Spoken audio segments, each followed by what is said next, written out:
ናኤማውስ መንገደኛታት ዝበሃሉ ክልተ ሰባት ኣለው ማእድ ድማ ባሪኹ ምስሃቦም ዓይንቶም ቋሕ በለ እግዚአብሔር ዕንተ ልቦናኹም ቋሕ ይብለልኩም ዓይንቶም ቋሕ ምስ በለ ድማ ረአይዎ ተሰወሮም ንሳቶም ድማ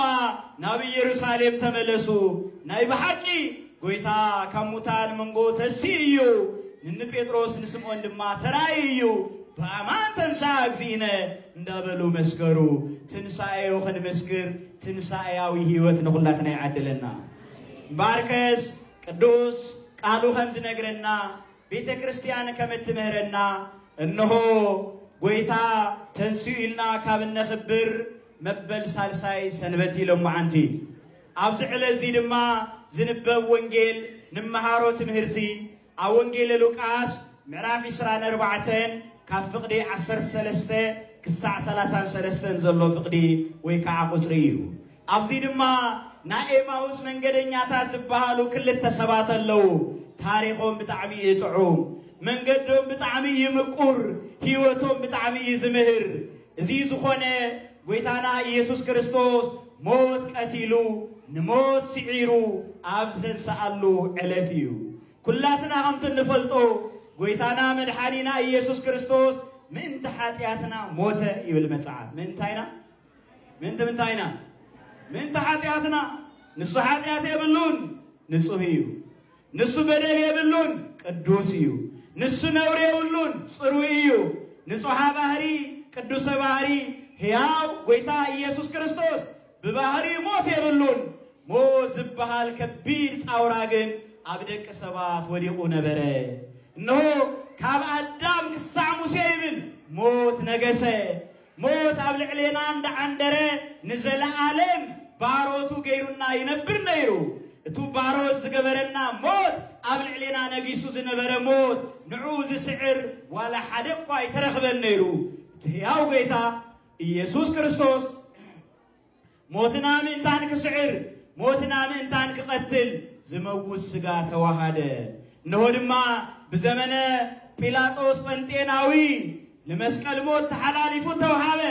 ብሓይሉ ብስልጣኑ ከም ዝተንስአ ብፍቃዱ ድማ ሞተ ነፍሱ ካብ ስጋው ፈለየ ነፍሱ ካብ ምንታይ ይፈልዩ ነገሩኒ ካብ ምንታይ ካብ ስጉ ነፍሱ ካብ መለኮት አይፈለየን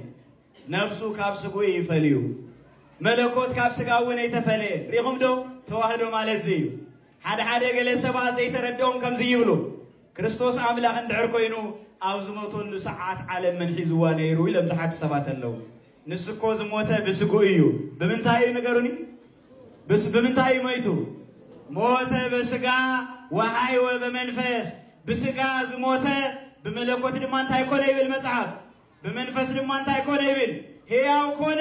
በመለኮቱ ንሱ ሞት የብሉን ግን ከዓ መለኮት በስጋ ስጋ ድማ በመለኮት ናይ ስጋ ጥራይ ዝበሃል ነገር የለን ናይ መለኮት ዝበሃል ጥራይ የለን ድሕረ ተዋህዶ መለኮት ምስ ስጋ ሓደ አካል ሓደ ባህሪ ድሕረ ተዋህዶ ስጋ ምስ መለኮት ሓደ አካል ሓደ ባህሪ እዩ ድሕረ ተዋህዶ ክልተ አካል ክልተ ባህሪ ዝበሃል ነገር የለን ንሱ በስጋ ዝሞተ በመለኮት ድማ ሕያው ዝኾነ ሪኹም ኣብ መስቀል ከሎ ብኹይናት ምስተወገአ ጎኑ ካብ ጎኑ ይብል ውዑይ ደምን ኩሕሊ ዝመስል ጽሩይ ማይን ተኽዓወ ፈሰሰ ይብል እቲ ደም ህይወትና መስተና ኮይኑ እቲ ማይ ድማ ንጥምቀትና ኮይኑ ካብ ዝሞተ ሩቅ ወይ ከዓ ተራሰብ እንድሕር ሞይቱ ውዑይ ደም ይፈሰር ነገሩን እስኪ ውዑይ ደም ይሑዝ ካብ ዝሞተ ሰብ የለን ነፍሱ ሁሉ ሰብነቱ ሁሉ እንታይ ይኸውን በረዲ ዝኸውን ጌታ ግን በስጋ ዝሞተ በመለኮት ሕያው ስለዝኾነ